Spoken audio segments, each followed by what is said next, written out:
그 노래 어디서 배웠어? 엄마가 매일 불러줘요. 엄마가? 네. 자기 전에 항상요. 별이 엄마 이름이 뭐야? 박소연이요. 모르는 이름이었습니다. 하지만 심장은 이미 대답하고 있었습니다.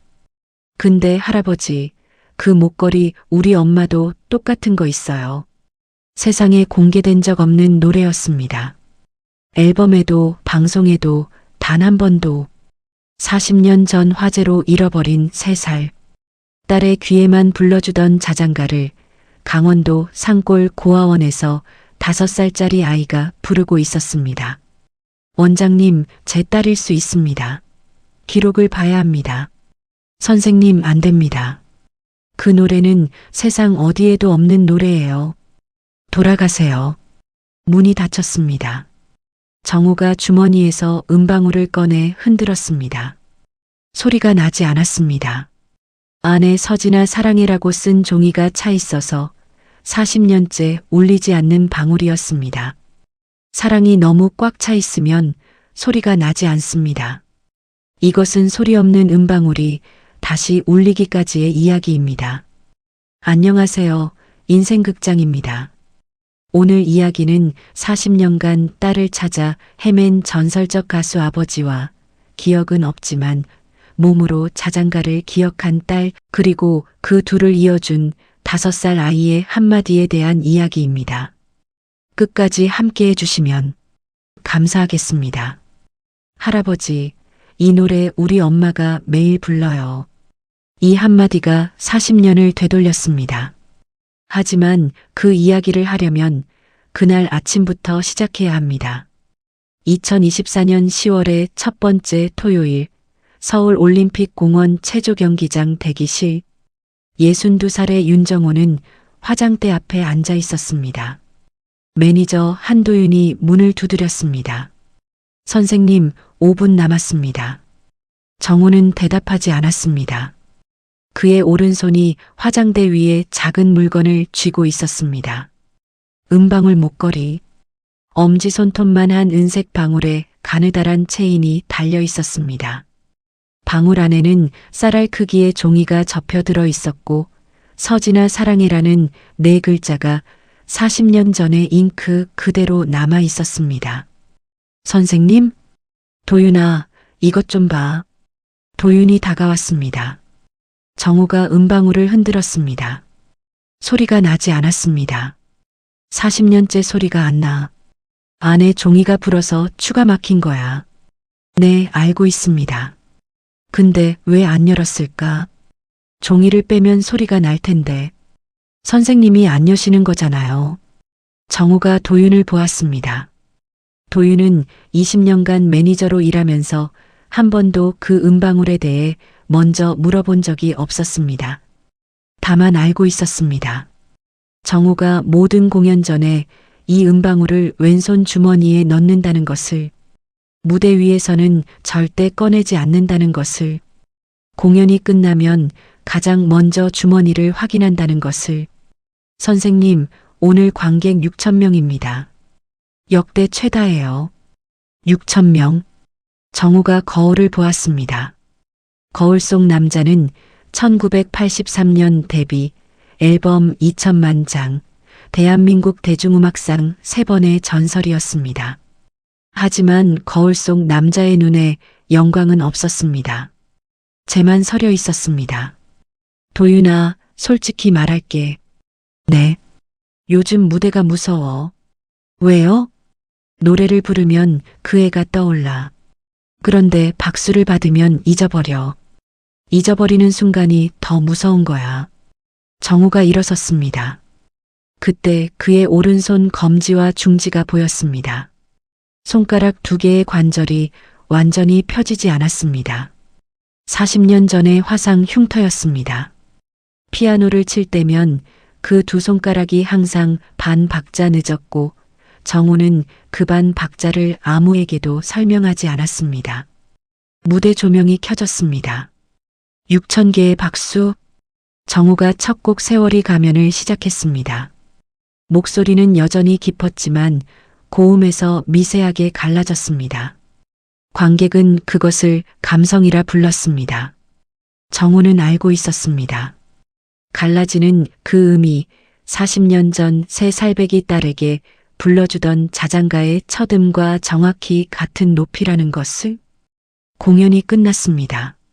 무대 뒤에서 도윤이 물수건을 건넸습니다. 선생님, 다음 주에 일정 하나 들어왔는데요. 뭔데? 강원도 횡성에 새싹원이라는 고아원이 있대요. 자선 공연 요청이요. 정호의 손이 멈추었습니다. 물수건을 쥔 화상 흉터의 손가락이 하얗게 변했습니다. 거절해. 원장이 직접 편지를 보냈어요. 아이들이 선생님 노래를 매일. 도윤아. 네. 고아원에 가면 또 찾게 돼. 없는 애를. 정호의 눈앞에 40년 전의 밤이 스쳤습니다. 먼저 냄새가 왔습니다. 타는 나무 냄새. 목구멍 안쪽까지 긁어 들어오는 매캐한 연기. 그 다음 소리. 유리창이 깨지는 소리. 안에 수진이 서진아 하고 외치는 소리. 그 비명이 한 번이었는지 두 번이었는지 40년이 지나도 정호는 확신하지 못했습니다. 그 다음 온도. 계단을 올라가려는데 얼굴을 때리던 열기. 눈썹이 오그라드는 뜨거움. 2층 방문의 금속 손잡이를 잡았을 때 손바닥이 지지직 타는 감각. 마지막으로 시야. 방문을 열었을 때 보인 것은 아이 방이 아니라 주황색 벽이었습니다. 불이 벽이 되어 있었습니다. 그리고 아내의 손. 잡았습니다. 미끄러졌습니다. 손가락 2개에 화상이 남았습니다. 아내의 손은 놓쳤습니다. 서진이는 보이지 않았습니다. 어디에도. 1986년 3월 서울 마포구 연남동 단독주택 화재. 아내 이수진 사망. 딸 윤서진 3살 시신 미발견. 사망 추정 처리. 정호가 눈을 떴습니다.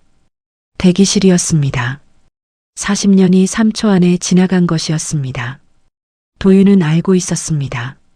정호가 화재 이후 10년간 전국의 고아원을 돌며 서진이를 찾았다는 것을. 어느 날 갑자기 수색을 멈추고 다시는 고아원이라는 단어를 입에 올리지 않았다는 것을. 긴 침묵이 흘렀습니다. 한 번만. 노래만 부르고 올게. 정호의 대답은 그렇게 40년 만에 고아원의 문을 다시 열기로 한 것이었습니다. 은방울을 왼쪽 주머니에 넣었습니다. 오늘도 열지 못했습니다. 강원도 횡성까지 3시간. 차창 밖으로 서울의 회색이 사라지고 산과 밭이 번갈아 지나갔습니다. 정호는 한마디도 하지 않았습니다. 도윤이 백미러로 정호를 보았습니다. 정호의 왼손이 주머니 속에서 은방울을 만지작거리고 있었습니다. 새싹원은 산길 끝에 있었습니다. 건물 외벽에 페인트가 벗겨져 콘크리트가 드러나 있었고 운동장이라 부르기엔 초라한 공터에 녹슨 그네 하나가 바람에 삐걱거렸습니다. 현관문을 열자 된장국 냄새와 빨래, 세제 냄새가 동시에 밀려왔습니다. 그 위로 아이들의 웃음소리가 얇게 깔려 있었습니다. 정호의 코끝이 시큰했습니다. 40년 전 전국의 고아원을 돌 때마다 맡았던 냄새와 똑같았기 때문입니다. 어서 오세요, 윤정호 선생님. 고아원 원장 배정숙이 현관에서 기다리고 있었습니다. 60살 초반, 단정한 회색 머리, 부드러운 미소. 악수를 건네는 순간 배정숙의 눈이 정호의 셔츠 사이로 드러난 은방울 체인을 스쳤습니다. 1순위였습니다. 하지만 정호는 보지 못했습니다. 아이들이 정말 기다렸어요. 특히 별이가요. 별이요? 5살이에요. 저희 원에서 가장 어린 아이인데 노래를 참 좋아합니다. 공연 장소는 식당이었습니다. 의자 대신 방석이 깔려 있었고 32명의 아이들이 옹기종기 앉아 있었습니다. 정호가 기타를 들고 첫 곡을 시작하자 아이들의 눈이 반짝였습니다. 2곡, 3곡. 아이들이 박수를 치고 웃었습니다. 쉬는 시간이 되었습니다. 정우가 물을 마시러 식당 뒤편으로 가는데 복도 끝에서 작은 목소리가 들려왔습니다. 달아달아 밝은 달아. 정우의 발이 멈추었습니다. 심장이 귀 안에서 뛰기 시작했습니다. 그 멜로디.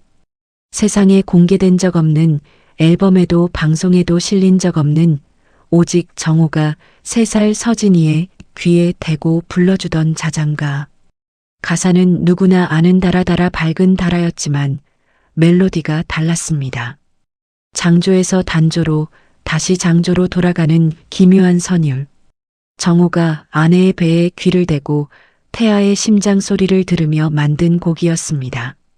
세상에 이 멜로디를 아는 사람은 정우와 서진이 단 둘뿐이었습니다. 복도를 걸었습니다. 발소리를 죽였습니다. 복도 끝 작은 방. 다른 아이들은 식당에서 박수를 치고 있었지만 이 방에는 5살쯤 된 여자아이가 인형을 안고 혼자 앉아 있었습니다. 뺨이 통통하고 눈이 크고 머리카락이 약간 곱슬이었습니다. 이 아이는 낯선 사람이 많으면 울기 때문에 공연에 참여하지 못한다고 나중에 배정숙이 말해주었습니다. 별이는 혼자 있을 때만 노래를 불렀습니다. 엄마가 없는 밤에 엄마의 노래로 스스로를 재우는 아이였습니다. 너 지금 무슨 노래 불렀니? 아이가 고개를 들었습니다. 할아버지 누구예요? 아까 노래 부른 사람이야. 그런데 내가 부른 그 노래 어디서 배웠어? 엄마가 매일 불러줘요. 엄마? 네. 자기 전에 항상 불러요. 그래야 잠이 와요. 정우의 목구멍이 막혔습니다. 5살 아이의 맑은 눈이 정우를 올려다보고 있었습니다. 할아버지, 근데 별이가 정우의 목을 가리켰습니다. 그 목걸이 우리 엄마도 똑같은 거 있어요. 정우의 무릎에서 힘이 빠졌습니다. 복도 벽에 손을 짚었습니다. 음방울. 정우는 서진이의 돌 때 똑같은 음방울을 하나 더 만들어 주었습니다. 화재 당일 서진이의 목에 걸려 있던 것이었습니다. 별이 엄마 이름이 뭐야? 박소연이요. 모르는 이름이었습니다. 하지만 심장은 이미 대답하고 있었습니다. 정우가 뛰다시피 배정숙에게 갔습니다.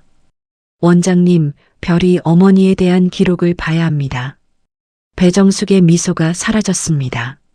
기록이요? 별이 어머니가 제 딸일 수 있습니다. 40년 전 화재로 잃어버린 제 딸이요. 선생님, 배정숙이 목소리를 낮추었습니다. 별이 어머니는 미혼모입니다. 경제적 어려움으로 아이를 맡기신 거예요. 개인정보를 함부로 열람하실 수는 없습니다. 원장님, 제발. 선생님, 부드럽지만 벽 같은 목소리였습니다. 자선 공연에 오셔서 아이의 신상을 요구하시면 곤란합니다. 아이들이 혼란스러워해요. 정우는 숨을 삼켰습니다. 원장님, 그 노래를 아십니까? 별이가 부른 그 노래는 세상 어디에도 없습니다. 제가 제 딸에게만 불러준 자장가예요. 배정숙의 눈동자가 미세하게 흔들렸습니다. 하지만 고개를 저었습니다. 비슷한 멜로디가 많잖아요. 오해가 있으실 수 있어요. 기록 열람은 공식 절차를 밟아주세요. 정우는 남은 3곡을 불렀습니다. 목소리가 떨렸습니다. 아이들은 박수를 쳤고 정우는 웃었습니다. 하지만 그의 시선은 계속 복도 끝 작은 방을 향해 있었습니다. 공연이 끝나고 차에 탔습니다. 선생님, 얼굴이 하얘요. 도윤아. 네. 그 아이가 서진이 노래를 불렀어. 세상에 없는 노래를. 그리고 음방울이 있다고 했어. 엄마 목에. 차 안이 조용해졌습니다. 산길을 내려가는 차창 밖으로 해가 지고 있었습니다. 정우가 음방울을 꺼내 흔들었습니다. 소리가 나지 않았습니다. 그때 정우의 전화기가 울렸습니다. 새싹원 번호였습니다. 여보세요? 전화기 너머로 배정숙의 다급한 목소리가 들렸습니다. 선생님, 돌아오셔야 할 것 같습니다. 별이가 쓰러졌어요. 횡성군 보건의료원 응급실. 정우가 도착했을 때 별이는 이미 링거를 맞고 누워 있었습니다. 5살 아이의 팔에 꽂힌 바늘이 너무 커 보였습니다. 별이는 자고 있었습니다. 이불 위로 나온 작은 손이 인형을 쥐고 있었고 그 인형의 목에 실로 묶은 아주 작은 플라스틱 방울이 달려 있었습니다. 은방울은 아니었습니다. 하지만 정우의 눈이 거기에 멈추었습니다. 배정숙이 복도에서 기다리고 있었습니다. 뭐래요? 빈혈이래요. 이전부터 있었는데 정밀 검사가 필요하다고 합니다. 서울 큰 병원으로 가야 한대요. 원장님. 네. 더 이상 기다릴 수 없습니다. 별이 어머니 연락처를 주십시오. 배정숙이 입술을 꽉 다물었습니다. 그녀의 손이 앞치마 주머니 안에서 무언가를 쥐었다 놓았다를 반복했습니다. 나중에 보니 그 주머니 안에는 오래된 사탕이 하나 들어 있었습니다. 고아원 아이들에게 나눠줄 사탕을 항상 넣어두는 습관이었습니다. 선생님, 한 가지 먼저 말씀드릴 게 있습니다. 뭡니까? 저도 고아 출신이에요. 정우가 배정숙을 보았습니다. 7살에 부모님이 돌아가셨어요. 고아원에서 자랐습니다. 밤마다 이불을 뒤집어 쓰고 혼자 울었어요. 아무도 자장가를 불러주지 않았습니다. 20살에 나와서 혼자 일하고 공부했고 45에 이 고아원을 넘겨받았어요. 복순 원장님이 돌아가시면서 저한테 맡기셨습니다. 복순 원장이요? 네. 김복순 원장님. 이 고아원을 세우신 분이에요.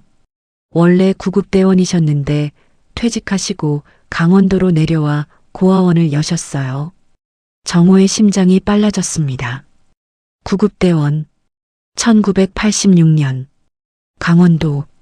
복순 원장님이 돌아가시기 전에 저한테 말씀하셨어요. 배정숙이 사탕을 쥔 채로 말을 이었습니다. 소연이는 화재에서 구한 아이라고. 친아버지가 유명한 가수라고. 하지만 소연이가 이미 소연이로서 삶을 살고 있으니 절대 건드리지 말라고. 그리고 이 사실이 알려지면 고아원 설립 과정에 문제가 드러나니까 아이들 32명을 지키려면 입을 다물라고 하셨어요. 정우의 주먹이 떨렸습니다. 그래서 숨기신 겁니까? 네. 40년을요? 배정숙이 고개를 떨구었습니다. 눈물이 복도 바닥에 초록색 리놀륨 위에 떨어졌습니다. 선생님, 저는 고아원이 없어지는 게 죽는 것보다 무서웠어요. 저처럼 갈 곳 없는 아이들이 다시 거리에 나가는 게 그래서 복순 원장님 말씀을 지켰어요. 15년을. 정우는 아무 말도 하지 않았습니다. 분노가 있었습니다. 하지만 그 분노 아래에 이해가 있었습니다. 32명의 아이를 지키기 위해 한 가족의 진실을 묻은 것. 틀린 일이었습니다.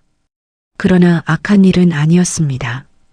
7살에 혼자 울던 아이가 다른 아이들만은 혼자 울게 하지 않으려고 선택한 침묵이었습니다.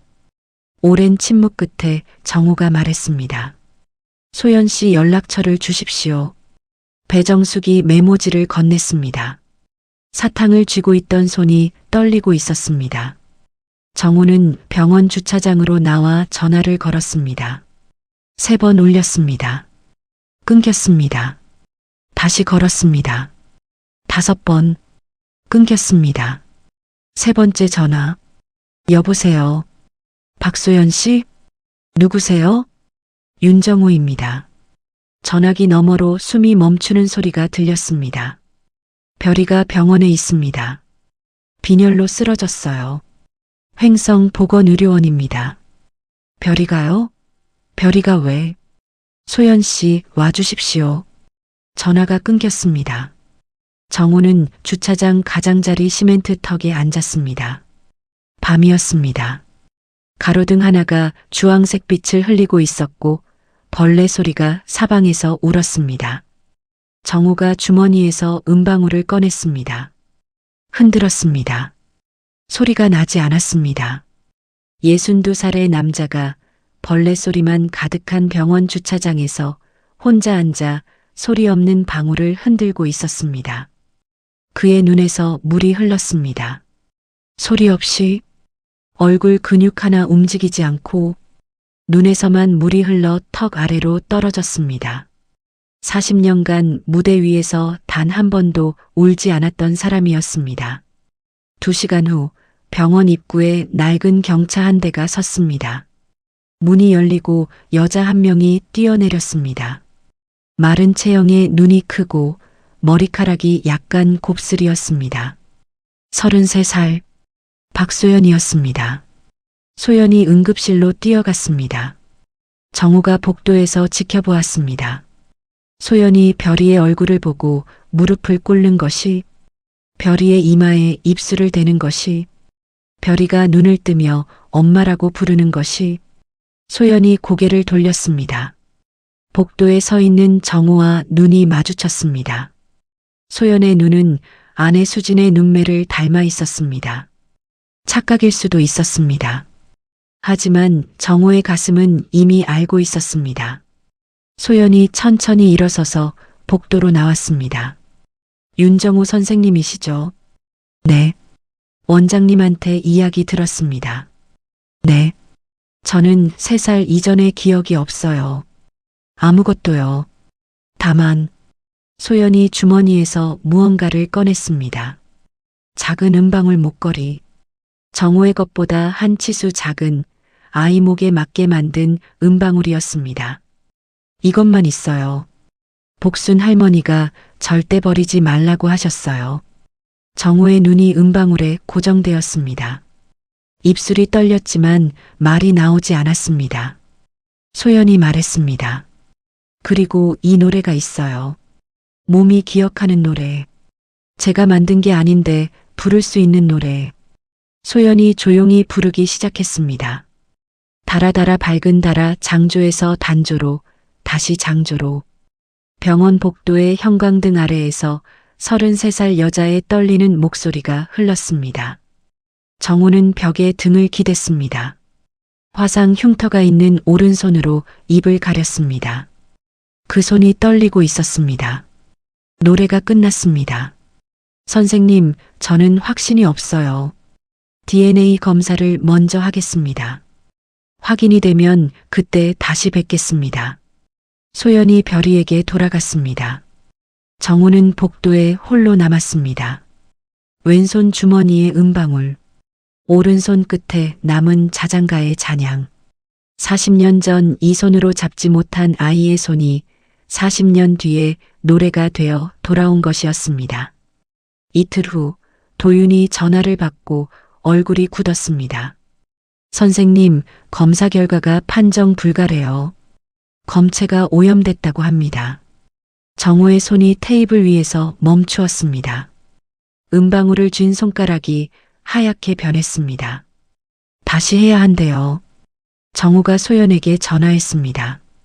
소연 씨, 검사를 다시 해야 합니다. 긴 침묵이 흘렀습니다. 알겠습니다. 이게 운명이면 한 번 더 해봐야죠.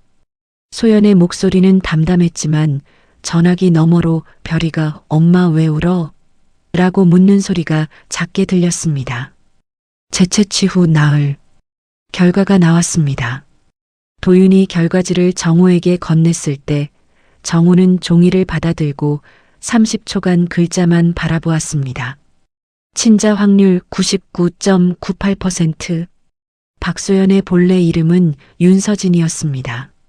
정우의 손이 떨렸지만 표정은 움직이지 않았습니다.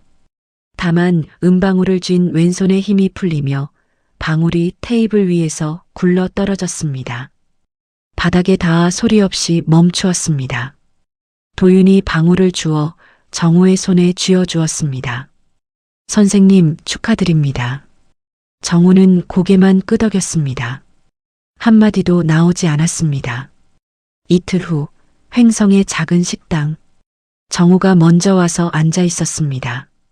소연이 별이의 손을 잡고 들어왔습니다. 별이는 정우를 보자마자 달려왔습니다. 할아버지. 별이가 정우의 무릎에 올라탔습니다. 정우가 별이의 머리를 쓰다듬었습니다. 곱슬머리의 감촉이 손끝에 닿았습니다.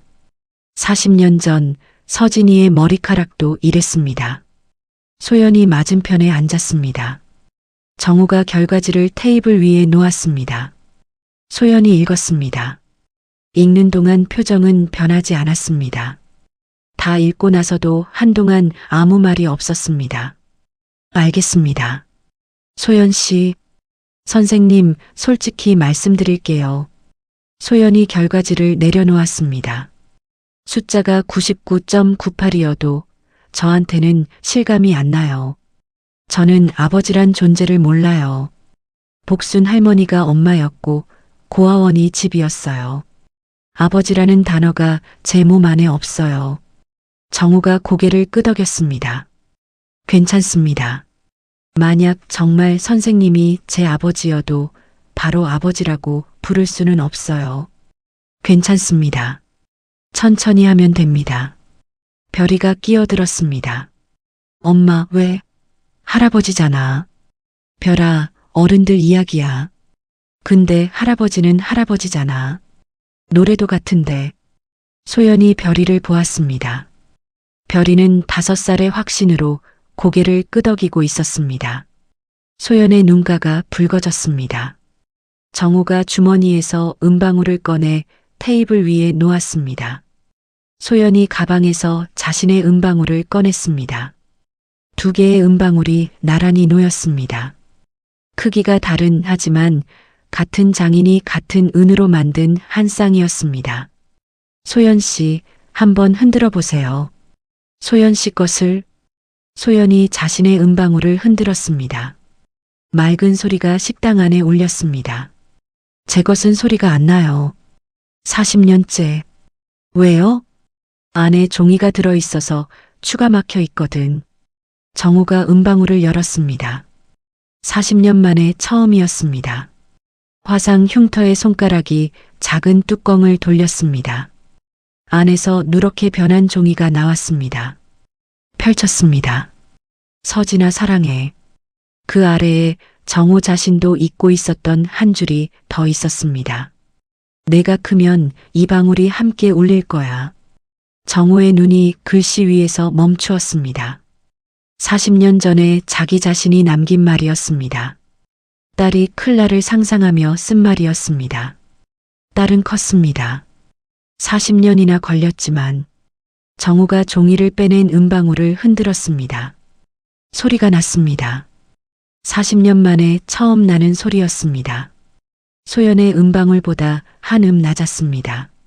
정우가 양손에 음방울을 하나씩 들었습니다. 동시에 흔들었습니다. 높은 방울과 낮은 방울이 함께 울렸습니다. 작은 식당 안에 2개의 은빛 소리가 섞여 퍼졌습니다. 소연의 손끝이 떨리기 시작했습니다. 손끝에서 손목으로, 손목에서 팔로, 입술이 벌어졌습니다. 기억이 아니었습니다. 몸이 반응하고 있었습니다. 3살 이전의 기억은 없었지만 이 소리를 들었던 몸의 세포가 남아 있었습니다. 소연의 왼쪽 어깨 뒤 블라우스 안쪽으로 오래된 화상 흉터가 살짝 보였습니다. 정우는 보았습니다. 하지만 말하지 않았습니다. 소연이 눈물을 닦지 않고 말했습니다. 이상해요. 이 소리를 들으니까 잠이 올 것 같아요. 아주 오래전에 들었던 것 같은 느낌이. 맞아. 내가 잠들 때마다 흔들어줬어. 이 방울을. 소연이 한참 동안 테이블 위에 2 음방울을 바라보았습니다. 그리고 천천히 손을 뻗어 정우의 음방울을 집었습니다. 종이가 빠진 음방울을 자기 귀에 대고 흔들었습니다. 맑은 소리가 귀 안으로 들어갔습니다. 그녀의 입에서 소리가 나왔습니다. 달아달아 밝은 달아. 자장가의 첫 소절이었습니다. 정우가 따라 불렀습니다. 갈라지는 저음과 떨리는 소프라노가 작은 식당 안에서 만났습니다. 별이가 두 사람 사이에서 손뼉을 치다가 따라 부르기 시작했습니다. 3대가 한 노래를 부르고 있었습니다. 노래가 끝났을 때 소연이 입을 열었습니다. 선생님, 네. 콘서트를 하신다면 이 노래를 부르세요. 무대에서 이 노래를, 네. 40년간 숨기셨잖아요. 이제 불러주세요. 저랑 같이. 정호의 턱 근육이 단단해졌습니다. 그는 고개를 끄덕였습니다. 한 달간 연습이 시작되었습니다. 녹음실이 아니라 소연의 작은 아파트에서 기타를 치면 소연이 따라 불렀고 별이가 사이에 앉아 리듬을 맞추었습니다. 정호의 화상 흉터가 있는 손가락은 기타줄 위에서 여전히 반 박자 느렸지만 소연이 그 반 박자를 기다려 주었습니다. 연습 셋째 주 정호가 고음에서 목이 갈라져 노래를 멈추었습니다. 기침이 나왔습니다. 아버 소연이 입을 다물었습니다. 선생님 괜찮으세요? 괜찮아. 다시 할게. 정호는 알아차렸습니다. 소연이 아버지를 말하려다 멈춘 것을. 하지만 묻지 않았습니다. 다시 기타를 잡았습니다. 콘서트가 확정되었습니다. 서울 올림픽 공원 체조 경기장 15,000석. 콘서트 제목은 음방울이었습니다. 콘서트 당일 정호는 대기실에서 거울을 보고 있었습니다. 62살. 머리카락은 대부분 하얗고 이마에 주름이 깊었고 눈 아래에 그림자가 져 있었습니다. 하지만 눈빛이 달랐습니다. 40년간 제가 서려 있던 눈에 무언가가 돌아와 있었습니다. 선생님, 5분 남았습니다. 도윤의 목소리였습니다. 도윤아. 네. 오늘은 음방울 안 넣어. 네. 주머니가 아니라 목에 걸 거야. 보이게. 정호가 음방울 목걸이를 목에 걸었습니다. 셔츠 위로 은빛 방울이 드러났습니다. 도윤의 눈이 붉어졌습니다. 선생님, 소연 씨랑 별이가 객석 앞줄에 와 있어요. 알았어. 무대에 올라갔습니다. 15,000석이 매진이었습니다. 정호는 정장이 아니라 편안한 셔츠를 입고 있었습니다. 목에 걸린 음방울이 조명을 받아 반짝였습니다. 14곡을 불렀습니다.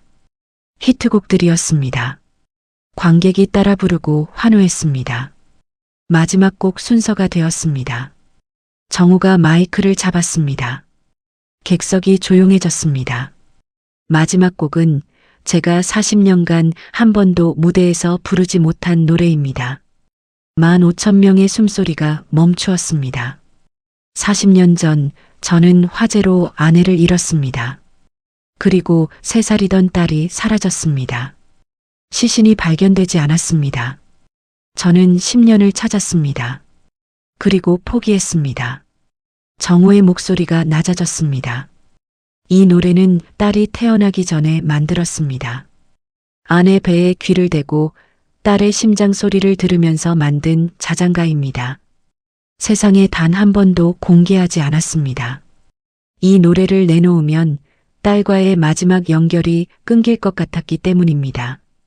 객석 어딘가에서 훌쩍이는 소리가 시작되었습니다. 그런데 1년 전 강원도 산골의 고아원에서 5살짜리 아이가 이 노래를 부르고 있었습니다. 관객석에 파문이 일었습니다. 그 아이가 저한테 말했습니다. 정호의 목소리가 떨렸습니다. 할아버지, 이 노래 우리 엄마가 매일 불러요.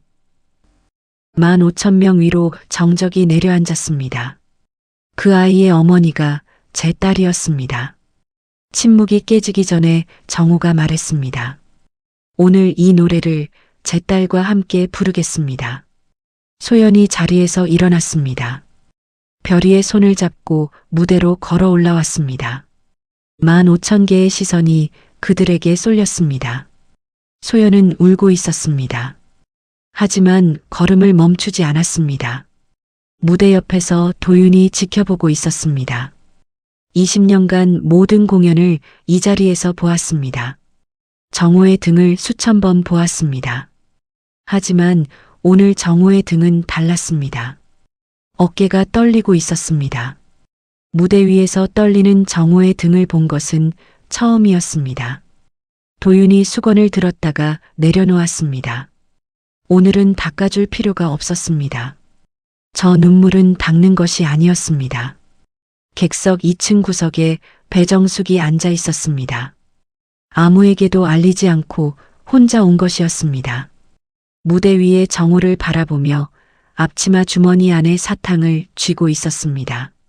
정호가 기타를 잡았습니다. 화상 흉터가 있는 오른손 검지와 중지가 기타줄 위에 놓였습니다. 첫 음이 울렸습니다. 달아달아 밝은 달아. 정호의 갈라지는 저음이 무대를 채웠습니다. 장조에서 단조로 40년간 아무에게도 들려주지 않았던 멜로디가 15,000명의 귀로 흘러들었습니다. 소연이 눈을 감았습니다. 손끝이 먼저 떨렸습니다. 손끝에서 손목으로, 손목에서 목으로 떨림이 올라갔습니다. 그리고 입이 열렸습니다. 기억이 아니었습니다. 몸이 기억하는 것이었습니다. 3살 때 아버지의 품에서 심장 소리와 함께 들었던 멜로디가 33살의 성대를 통해 다시 나왔습니다. 정호의 갈라진 저음 위에 소연의 맑은 소프라노가 포개졌습니다. 아버지의 목소리와 딸의 목소리가 40년 만에 다시 만났습니다. 기타줄 위에서 정호의 손가락이 반 박자 느렸지만 소연이 그 반 박자를 기다려 맞추었습니다. 2층 구석에서 배정숙이 두 손으로 입을 막았습니다.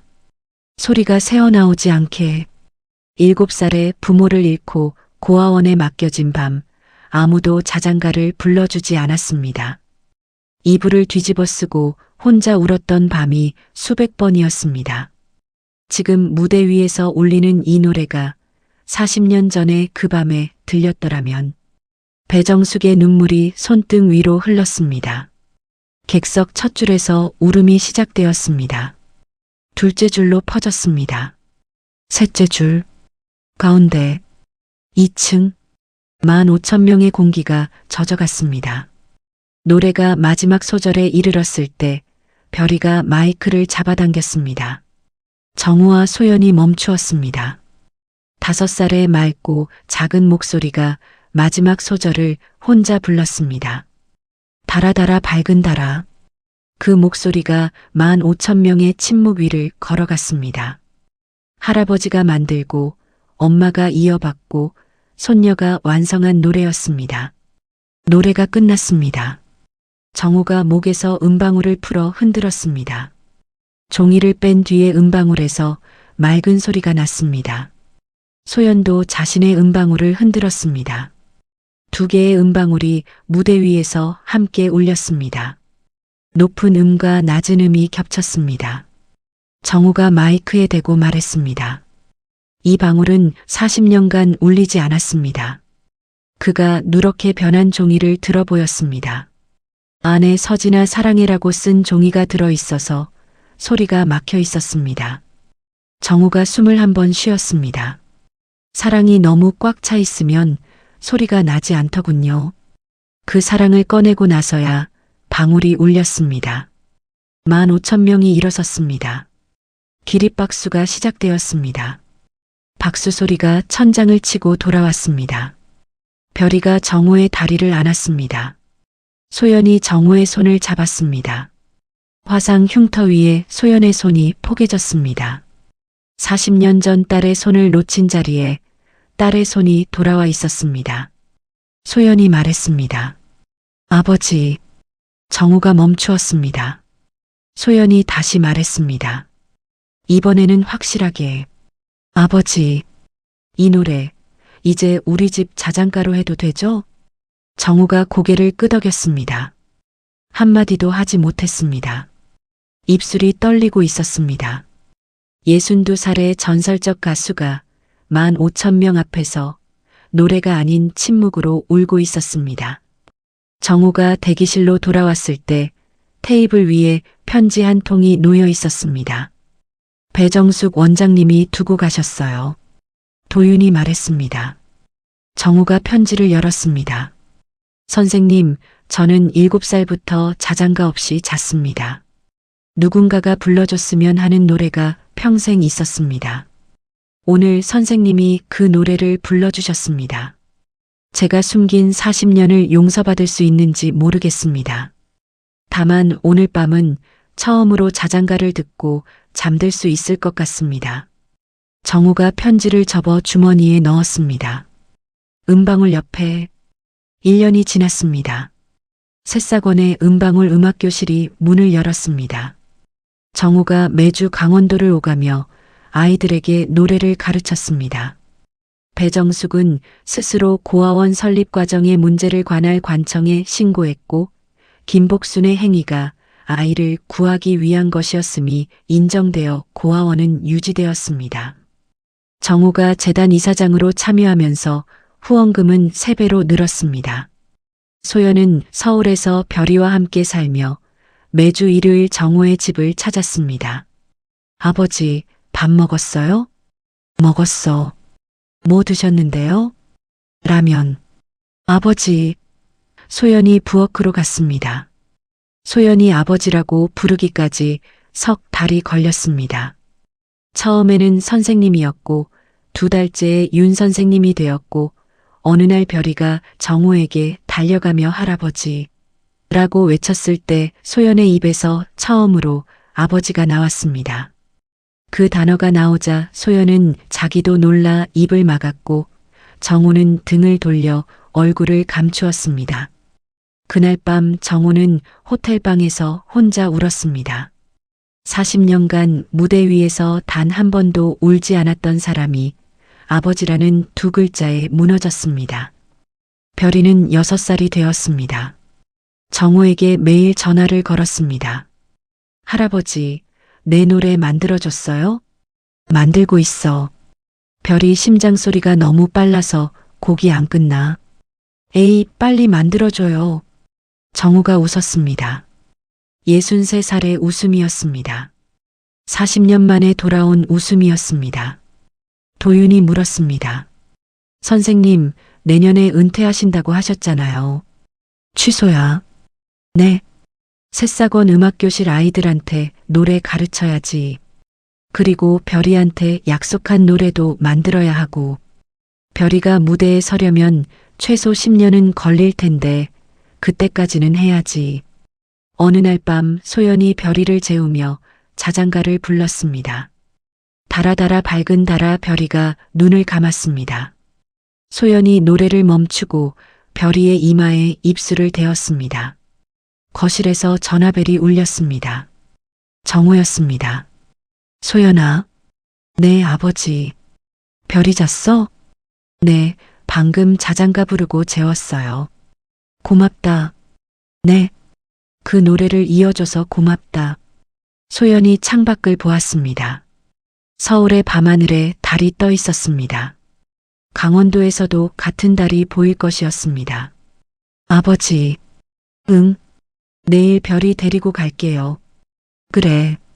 기다릴게. 전화가 끊겼습니다. 소연이 테이블 위에 음방울을 집어 흔들었습니다. 맑은 소리가 났습니다. 강원도 어딘가에서 정우도 음방울을 흔들고 있었을 것입니다. 2개의 방울이 각자의 자리에서 같은 달 아래 울리고 있었습니다. 여러분, 이 이야기를 끝까지 들어주셔서 감사합니다. 40년 동안 소리가 나지 않았던 음방울이 있었습니다. 안에 사랑을 너무 꽉 채워 넣은 탓이었습니다. 표현하지 못한 사랑, 전하지 못한 말, 잡지 못한 손. 그것들이 방울 안에 쌓여 소리를 막고 있었습니다. 그 방울을 열어준 것은 거창한 기적이 아니었습니다. 5살 아이의 노래 한 소절, 33살 여자의 눈물 한 방울, 그리고 62살 남자가 40년 만에 다시 고아원의 문을 열기로 한 용기 한 걸음. 자장가를 불러주지 못해서 자장가를 숨겨둔 아버지가 있었고, 자장가를 들어본 적 없어서 자장가를 지켜낸 원장이 있었고 자장가를 기억하지 못하면서도 자장가를 이어 부른 딸이 있었습니다. 사랑은 기억하지 못해도 사라지지 않았습니다. 몸이 기억하고 있었습니다. 소리가 기억하고 있었습니다. 음방울이 기억하고 있었습니다. 여러분에게도 있지 않습니까? 소리가 나지 않는 음방울이, 차마 꺼내지 못한 말 한마디가 마음속에서 추를 막고 있지는 않습니까?